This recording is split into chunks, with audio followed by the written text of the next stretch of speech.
Hi, everybody. Welcome to Reintroducing the Art of Conversation. I'm coming to you from the European Parliament here in Brussels. I'm very excited for this conversation with Cianán Russell. Cianán. He's more Irish than I'm Irish. He's a senior policy, apologies. They are a senior Right. policy officer in ILGA Europe. They use the pronouns they and them, and we're going to get into pronoun use in one of our questions later on. But just to give you a little bit of insight into Cianán and the work they do, they work on intersex rights, education, health, trans rights, and the anti-gender backlash in Europe and Central Asia, as well as monitoring and engagement with the Council of Europe and United Nations institutions. And if anybody's been seeing what's going on in the last couple of years, weeks even, you will know that just one subsect of that whole what I just shared is a full-time job, if not beyond the 40 hours. Cianán joined ILGA Europe in 2019. They started LGBTI activism in the US in 1996 and had previously worked with the Indiana Transgender Rights Advocacy Alliance based in the US and the Asia Pacific Transgender Network and Transgender Europe. They have a PhD in chemistry, as you do, and served on a teaching faculty at Georgia Institute of Technology from 2008 to 2013. What is really interesting in what they had shared is personally they run a support space for trans masculine and non-binary survivors of sexual assault and rape, and serve on a chapter working group with the Warpath WPATH. Yeah, you say WPATH. Standards of Care version 8. Like I cannot tell you how much learns are going to go on in this conversation, and I'm as I said, Cianán, I'm delighted to have you simply because we've as I say, we've flirted in certain events and webinars over the last 2 years since I've been elected, and I'm always like, God, I really want to grab a pint with them because, or I don't even drink. I really want to grab a cup of coffee with them. Me either. Well, we're best friends and we don't even know.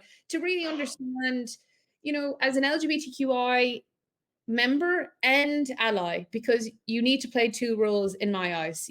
I really am excited to hear your points of education, what perhaps we are lacking, what we need to do more of, less of, and just hear from you. So I guess my first question is, could you tell me a little bit about what, outside what I just shared there, what ILGA do and why this is an extremely important space for you? And I should have kicked off and said, Happy Pride.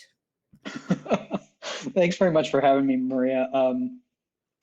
I guess I can start with sort of the boilerplate of what ILGA Europe does, and then maybe go a little bit more into that.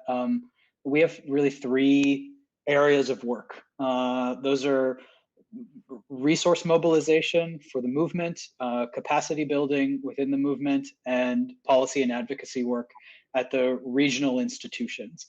ILGA Europe is a large member-based organization. We have more than 600 members in 54 countries in Europe and Central Asia. So really like Iceland to Russia and the Central Asian countries. And those members need really different things from us for different moments in their national contexts. And then we also work to engage with the institutions that are either at the regional or international levels. I work in the policy team at ILGA Europe, and we have a team that does more sort of re-granting and programs work, a communications team, and then our sort of administrative team. And together, what we try to do is figure out how to add value to the work that our members are doing at the national level and the local level. And that's a question we ask ourselves a lot, is if we engage in this, what value are we bringing to whatever the process is? Or is it better to be done by someone else? And a lot of the regional work really does sit with us. That's what we're designed to do.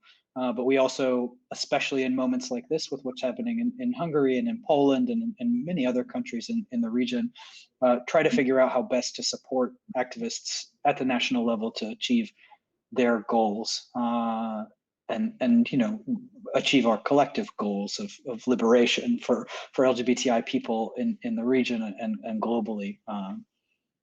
And just as you're saying that and going through, it's like in many ways, there's no one size fits all. And ILGA, I feel, and I say this as a culprit of it, I look to ILGA as the guiding light, the best practices, always on the touch points. And I mean this, and sometimes that must be really difficult when a project might not be not I don't want to say a right fit, but you're at max capacity, you're fully you cannot spend anymore in the sense of like resources and people, and it must be difficult then to you know I would just imagine, Keenan, that I'd be looking at organizations, but hell, I'd even be looking at MEPs going like, y'all need to step up and get SHIT done here so that we can actually begin, to really lift some of the stuff that's been dragging for a long time and actually focus on stuff that we need to. That question 100% went off script, but just as sharing there, Keenan, I was really called to share that.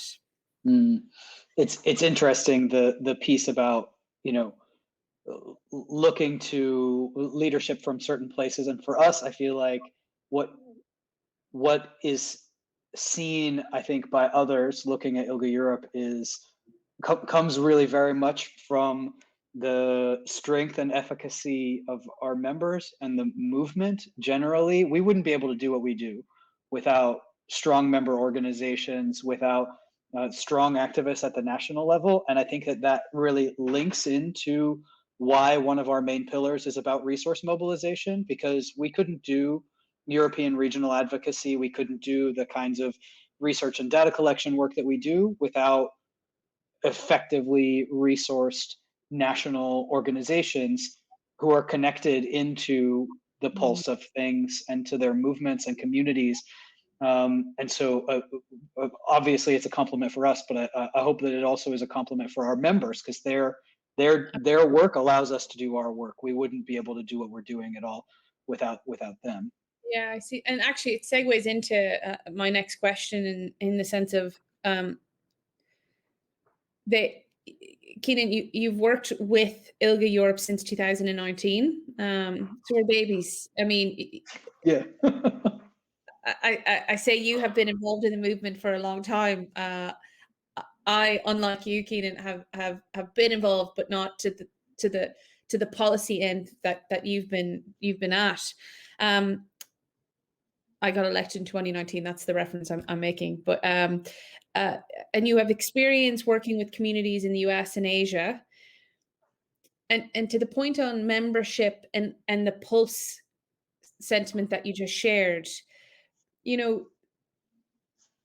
is there a clear difference between culture and countries and the challenges faced globally? And I ask that as in many ways I understand in some cultures there is, and then others it's a subtle difference, but also creates huge impact. Yeah, it's a really interesting question.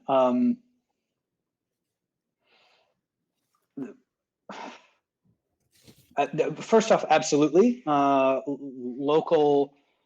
Local context, local language, and the either limitations or opportunities that the language presents are extremely important to how the discourse moves in different places. I mean, and we can even see this in different English-speaking countries.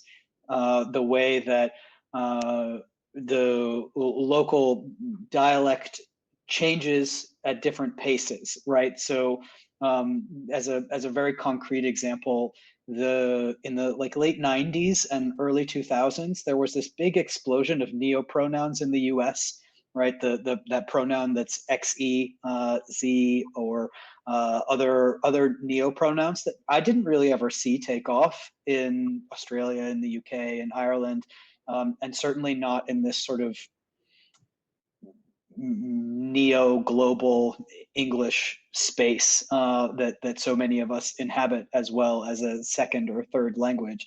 But even that conversation was hyper localized, not even to the extent of the reach of the language where people could continue to understand what was happening. It didn't really take off. And I think there are really similar linguistic, but also very cultural issues that divide the U.S. movement from the movement in the UK, or from movements in India, even the English-speaking movement in India, that are very much about sort of the way that people see themselves, the way that people see collective action and activism, and responsibility, and those things are heavily incorporated into how our organizations function, how our movements function. Speaking as a person from the US, one of the things that I find the most difficult about working with my compatriots is that we have in our culture very baked in this sort of independent individual responsibility streak that I personally find kind of antithetical to collective gains, and Mhm. to uplifting whole communities of people, and to working for people that are at the margins. Individualism works really well if you are positioned to take advantage of the resources that exist, if there are no barriers for you being able to access those resources. But it begins to fail really quickly when what you need is collective action, what you need is solidarity, what you need is to be able to see that other people can't take advantage of those resources and adjust to respond. And I don't find that almost self-harming individualist insistence outside of my own country, which I appreciate. And it's a constant challenge for me as well to kind of uncover the ways that it biases me in my work and impacts how I interact with other activists and with other organizations, because it's intrinsic in us. We're socialized in ways, and so that's certainly a piece. But another piece that I think is really important to talk about in this question is about how priorities are set based on where any individual country is in its thinking, but also the amount of resources that the country has. Yes. The in within ILGA Europe's work in the past, really only year and a half, we've really started to try to operationalize thinking on socioeconomic justice, and looking at how poverty, workplace exclusion, and other socioeconomic issues are really central to LGBTI advocacy. That we see a lot of symptoms. The 2019 Frost survey indicated that 20% of the whole response set had experienced homelessness in their life, right? So a massive number of LGBTI people are exposed to socioeconomic exclusion, but we're in Europe haven't spent enough time yet really thinking about how that's a structural issue, Mhm. and a thing that we need to respond to with structural solutions. Whereas in countries in the global south, countries that have less access generally to resources, the conversation is often at the front about employment, about socioeconomic exclusion. One of the leading countries in the world on trans rights is Argentina, and in 2011 they passed the world's best self-determination based legal gender recognition law. Well, yesterday they passed a bill in their Senate establishing public workplace quotas for trans people, to get trans people access to civic jobs, jobs working for the government, and things in the public employment sphere. That's not a conversation we're having in Europe at all. Yeah. We're not talking about, can people get the best paying jobs, and if not, how do we carve out space for them to get them? And they are happening. And there is there's a similar kind of provision in Pakistan from a couple of years ago that came from the local economic circumstances rather than being driven by sort of a human rights based frame of reference. It's about survival. And so the movements do look really different based on the sort of the context. Yeah, and just Keenan, as you were sharing there, just in terms of trans right now, for anybody watching this, we filmed this in the 25th of June, and it goes out a little bit later. All So right. no, but when you're here, I feel like Graham Norton now. Like we filmed, but I mean, everything is still relevant, and I'll make sure we're tagging and posting the most updated information. But I think it's phenomenal how a country can be so mindful and inclusive of a part, if not all parts of a rainbow. And then countries like my own in Ireland, our trans community are, you still have to wait 3 or 4 years to even begin the process. Um, I won't even go down the rabbit hole of Hungary and Poland right now and other countries because we finger point to Hungary and Poland, but there's pockets of going on in many different places. Um, um, and it's just how do other countries get it so right? And then countries where you would imagine would have, you know, the greatest resources, policymakers, stronger economic gains in many ways are just behind. I'm going to pause that there because I'll end up going down a rabbit hole, and there'll be no stopping me. But I really wanted to, for those watching, myself included, I get asked quite a bit in schools when I do Q&A. What does the colors of the rainbow represent? What does the letters? What's pronouns? And what image of an LGBT person is?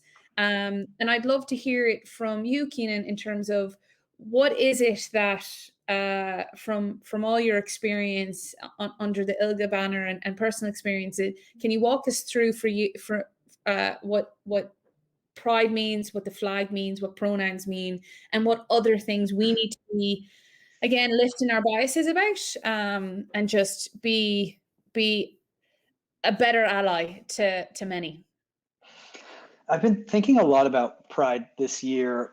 After COVID-19 last summer meant that Pride was a really different thing than it was, and sort of this year coming on the back of developments in Hungary, but also of really a lot of public negative public discourse. What Pride really is, and for me, I like to think about this period as being an opportunity for us to tell ourselves within the LGBTI community that we are valuable, Mhm. how we are, who we are, whom we love, how we identify. These things are beautiful and deserving of us to feel prideful about. That we add something to humanity and to the global understanding of the human condition when we challenge the script, when we don't grow up to marry the person that we might have been envisioned to, or when we don't grow up to look at all like we might have been envisioned to look, or when we change our names, or when we re-envision what family means. These things are us as a sort of collective community pushing back on assumptions that our global population has bought into about what's right or what's the best way to be. Mhm. And I find that pushback and our willingness to question the norm, to question the stereotypes, to question these social agreements, to be one, brave and powerful, because the system that's trying to keep us in those norms and those assumptions is massive and strong and tied to democracy and to economics and to sort of the global order, but also moving and beautiful. I when I look at other community members and the way that they play with who they are and how they present themselves, that play is about freedom. It's about imaginings and finding a world that feels better, one that doesn't harm people, but really allows us all that opportunity to explore, and allows us that exploration that even many LGBTI people weren't allowed in childhood because so many of us were hiding for our own safety. So I think about Pride as an opportunity to really celebrate that, to celebrate our willingness collectively to question the assumptions and to push the boundaries. And maybe those things don't work for us. Maybe we are asking questions and the answer at the end ends up being no.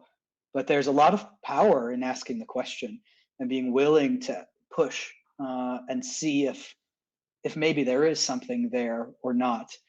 Um, on LGBTI, on the flag, on pronouns, there's a lot of nuance and detail that we could go into, and maybe this is the space to do it. Maybe not. I mean, I'll let you kind of drive that piece. But one thing that I think can be overwhelming for people, even for people who are members of the LGBTI community themselves, is how our community is not static. There are new words all the time. I've been out since, as you, when you read my bio, since 1996. That's 25 years, and in that period, the language I used for myself has changed. The language that I've needed to learn about other people has changed, and I think that it's kind of intrinsic in who we are that we are pushing on the language, pushing on the definitions, trying to build better, more inclusive, more constructive frames, and that's work. It's work for us, and it's work for our allies, and it's work for society at large to understand what we're talking about. And I think that the message I want allies to hear is, we know that it's work and we're doing it together, and it's work towards a goal where people are able to be true to themselves and don't feel like they have to force themselves into a certain box because that's the language we have, but are able to say, maybe this doesn't work for me, let's think about other solutions, and try to see that as a journey, where we're all making mistakes, we're all using the wrong term, we're all using the wrong name or pronouns for someone. We do it all the time, all of us do, but it's not, the problem isn't making the mistake, the problem is how you react after. So if we don't know the word, or we don't know the right way to refer to someone, that person or someone else will offer us a correction, and we use that as an opportunity to learn something and to grow ourselves, rather than to make them feel bad, to make it about ourselves and say, oh, I'm so sorry, I feel so bad. A mistake happened, you took my glass to the kitchen instead of your own. Oh, sorry, here's a glass, now let's go back to our coffee. I didn't mean to take it. That's it. We don't need to dwell on the mistakes, but know that everybody makes them, including us. So I think we need to work on kind of normalizing that it's complicated, and that we're all growing together in trying to make things really work for everybody. Yeah, I couldn't have asked for like a more coherent, gorgeous reply in all of that, because Keenan, you're 100% right in the sense of, we are on this lifelong learning adventure, and I'm out maybe 10 years, just 10 years, and over that time, again, as I said, I was quite in a public role in 2014, and from 2014 even to now, the evolvement of pronouns, or the different the way we talk about gender fluid, or the different letters under the rainbow, or the continuation of LGBTQI plus. Some like one word, some like don't. And it's always fascinating to me. And I'm really, sometimes I feel like a really old lesbian, and I'm like, there's things that I just can't get in my brain. But up to that, and I celebrate what you just said there, Keenan, because it is a case of beautiful space in terms of conversation, Keenan, and the need of it, which segues me in quite nicely to our second last question, in the sense of, we have seen horrendous changes and challenges over the years in communities in Hungary and Poland and other pockets. Again, this will come out later, but just this month of June that we're recording this in, we would have seen pride flags in an area of a county called Waterford that were removed twice. We would have had straight pride or straight parades, posters up, and all that shenanigans. And I think we often forget in that, Keenan, how connected we really are, and how actually the world is quite a small space. And you talked about why pride was so important to you just previous to this, but why is continued support for diversity needed? And I say this to those in the community who are kind of living in their silo bubble, who might not look at Pride or Pride Month, or upskilling on LGBTQI communication and events, as well as those who are in allies, who are like dipping in and dipping out, and not really maybe seeing that it's a 365-day badge that we need to be highlighting. Yeah, I mean, when we talk about what's happening right now and the different manifestations of anti-LGBTI sentiments or whatever, and you cite two radically different examples, right? The situation in Hungary, which is very structural, and then this flag situation, which is a very sort of local, almost interpersonal problem on some level. One of the things that I think is really central to the way that I think about my own work is that it's part of the goal of anti-LGBTI actors in their efforts is to push us into silos, is to break our power by separating us. Their intention is to weaken our movements and to weaken our organizations and to weaken our support for one another, so that we cannot manifest solidarity and we can't build up enough of a resistance to their efforts for us to win.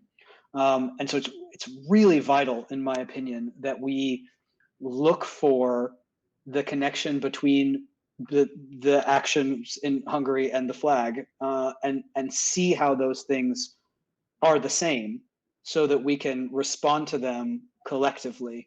And there are a couple of pieces to this.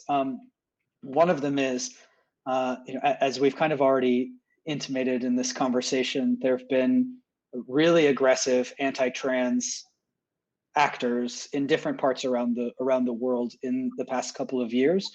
And one of the things I hear over and over again from trans activists dealing with those anti-trans actors in their own context is the assertion that what's happening in their country is unique. That is one of the things they want us to believe. They want us to believe that the manifestation we're dealing with is unlike anything else. But really, I think it's important for us to think about it as like that massive fire that has been burning in, I think it's in Central Australia or something forever, that's underground. And every once in a while, the fire pops up above the ground when the cover is thin. It's very opportunistic. But the fire is one big machine that is constantly putting energy into keeping itself alive. The anti-gender movement works just like that. They're one massive machine that is extremely opportunistic. And they look at the local context and say, in this moment, in this context, this is what will work. And then they do that. And then they disappear again. And they go to another place and they manifest a totally different thing, but it's the same big burning underground fire trying to eat the entire movement. And they do it in these flashes. And I feel like that's a really central piece of why the question you're asking about continued support for ourselves, but other people who are not like us, is vital, because their goal, with this big underground fire, actually has nothing to do with LGBTI people. It doesn't have. It has a little bit more to do with abortion, but it doesn't have anything to do with the issues. It has to do with centralizing power. The fire doesn't care about whether the person that it's burning is LGBTI. It cares about growth and about resource mobilization and about building down the efficacy of individuals and movements to make change. They are at their core anti-democratic, and they are at their core about economic centralization and resource gathering. And those things don't have anything to do with whether there's a trans law being debated, or about artificial about assisted reproductive technologies, or any of that. Those things are linchpins to get people mobilized to act against the rights and needs of others. They do that by stoking fear, by stoking hate, to get people to mobilize, often against their own interests, because it's not going to be super effective to argue that we should all be mobilizing against democracy, or all be mobilizing for the mega rich to become mega richer. But if we can get people to mobilize against a marginalized population in a way that undermines democracy, that undermines socioeconomic justice, those people are mobilizing against their own interests, against democracy, against socioeconomic justice, but they're doing it targeting a specific group that they've been taught to hate or to think are less than them. And pride is about showing who we are. It's about humanizing us. It's about celebrating ourselves and bringing us together to try to counter that effort to get us focused on who we can attack in the name of anti-democracy or the name of economic centralization.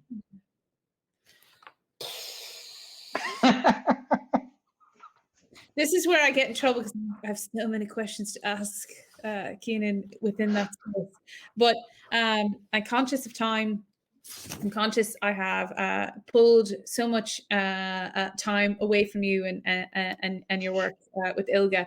But my final question is something that I remember ILGA in my first day or week of being in the Parliament were telling me about this ILGA flag and the fact that Ireland has a hell of a lot of work to do considering where we're positioned on it. And I bring in my own country because we're not as progressive. While we will have the marriage equality, we're still not as progressive. I mentioned trans right earlier. And I would what do you feel we need to do in order to change this? Like trans rights, rainbow families, conversion therapy, expunging convictions that were placed on older, predominantly gay men in the 60s, 70s, 80s, even beyond. How do you feel countries like ourselves can just move up a little bit on the ILGA map? Yeah, I mean, Ireland is a fantastic example of the efficacy of getting to know people, right? The Yes campaign was entirely about humanizing what marriage equality meant. And when you listen to LGBTI organizations and movements in Ireland, the things that kind of remain as priorities are about hate crime and hate speech laws that have explicit protections, about reforming the Gender Recognition Act in a way that allows non-binary people, intersex people, and others to have access to legal gender recognition. But we learn about these things by getting to know people in the communities, by ensuring that we know trans people. There are thousands upon thousands of trans people in Ireland, and if I, as an Irish citizen, don't know any of them, that's a problem that I need to solve, right? And I will be able to learn about what their priorities and needs are by doing that. And I actually think Ireland is great at that. And so it's about doing something that Ireland is already good at to figure out what needs to be done next. It's definitely clear to us from our work with organizations that hate crime, hate speech stuff and legal gender recognition are priorities. Mhm. The conversations about conversion therapy are that's a place where um, humanizing people is really a central component to understanding what Ireland needs to do, because there are stories from survivors of conversion practices in Ireland whose voices need more attention. They need people to understand what happened to them and how to protect other people from it happening to them as well. But that issue links to hate crime and to hate speech because parents largely, that's largely who instigates conversion practices, is are doing so because they see a framing of LGBTI people as something that they don't want their kid to be. Mhm. uh, they see the life that their kid may grow up to live as one that they don't approve of. They see the sexual orientation, gender identity, or expression, or the sex characteristics of their kid as scary, as different, and all of that is about us coming together and getting to know each other and realizing that our differences are valuable and that they bring beauty to our country, beauty to our communities, and that they're things that we should protect rather than try to stamp out. And so I think that the core of the message for Ireland is keep doing what you do really well, keep caring for your neighbors, and make sure that that community care and community support has space in it for people to tell you about their sexual orientation, gender identity, gender expression, or sex characteristics, and integrate that into the way that you care for each other. I think that the answers will become clear if we're able to do that. Here, here. Keenan, thank you very much. I'm so grateful for your time, your energy, and your education, because you certainly schooled me. There's a million blunders there that I made throughout this, so I want to apologize if I have, and learn from them and move forward. But ILGA Europe, Cianán Russell, thank you very, very much for joining us on Reintroducing the Irish Conversation. It's been fantastic. Thanks very much for having me, Maria.